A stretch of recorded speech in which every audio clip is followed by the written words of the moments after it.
అవని scooty పైన బయట నుండి వస్తూ ఉంటుంది. ఇక స్కూటీ పార్క్ చేసి ఒక బ్యాగ్ తీసుకొని లోపలికి వెళ్తూ ఉంటుంది. ఇక హాల్లోనే పార్వతమ్మతో పాటు పల్లవి వీళ్ళందరూ కూడా ఉంటారు. లోపలికి రాగానే అవని అయితే పార్వతమ్మని ఆయన ఉన్నారా అత్తయ్య అని అంటే లోపల ఉన్నారమ్మా అని అనగానే ఇక అవని అయితే అక్షయ్ని పిలుస్తూ ఉంటుంది. ఏంటా అన్నట్టు పల్లవి చూస్తూ ఉంటే అక్షయ్ బయటికి వస్తూ ఉంటాడు.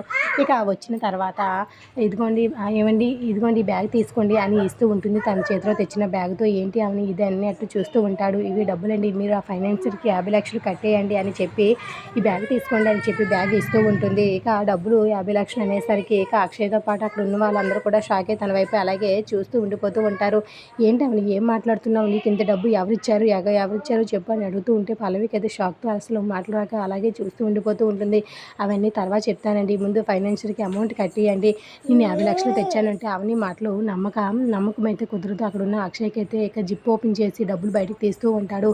ఇక నిజంగా బ్యాగ్ నిండా డబ్బులు ఉండడంతో షాక్తో అలాగే చూస్తూ ఉంటే డబ్బులు బయటకు తీసిన తర్వాత చూసిన పల్లవి కూడా అలాగే షాక్లో చూస్తూ ఉండిపోతుంది.